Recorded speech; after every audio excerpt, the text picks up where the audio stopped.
روبرا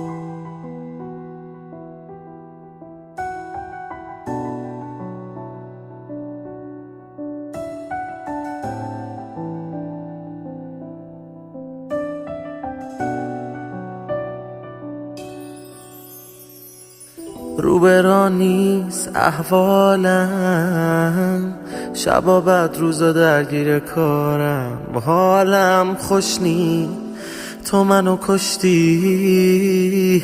پشت پنجره میشینم و خنده این پشت نی. اخما تو هم قصه ها کوهن، انگار مجبورم که ازت دورم.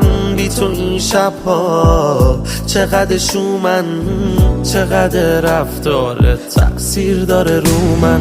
نه میتونم جلو تیم بحث رو بازش کنم، نه میتونم با غم تنهایی سازش کنم. نه غرور اجازه میده که به تو خواهش کنم، ولی من دلم پر میزنه موهاتو نوازش کنم. نه میتونم جلو تیم بحث رو بازش کنم، نه میتونم با غم تنهایی سازش کنم. نه غرور اجازه میده که به تو خواهش کنم، ولی من دلم پر میزنه موهاتو نوازش کنم.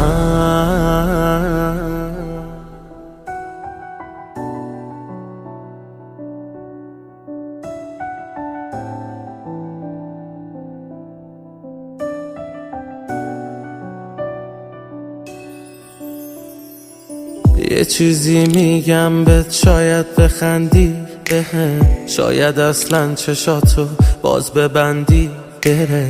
یه چیزی میگم فقط در حد گله، اذیت میشم بس که چشمات خوشگله.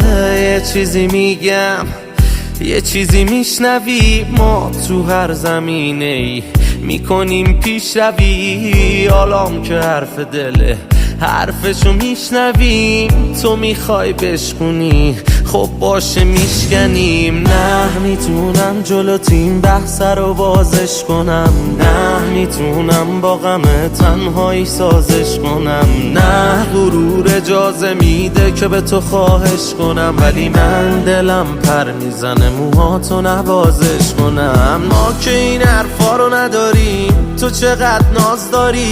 ما شاه و بیبی بودیم، چی کار سرباز داری؟ ما که دلمونو پای هرچی دلت خواست دادیم، پاس دادیم به اونی که بلد نی پاس کاری. فقط بلدی که دل منو بشکنی، اونی که گفتی واسشی حقشو بشندی. فقط میدونی که همه چی و عشقمی، ولی نمیتونی یه چیزو انقدر کش ندی. نه میتونم جلو تیم بحث رو بازش کنم، نه میتونم با غم تنهایی سازش کنم. نه غرور اجازه میده که به تو خواهش کنم. نه میتونم جلو تیم بحث رو بازش کنم، نه میتونم با غم تنهایی سازش کنم.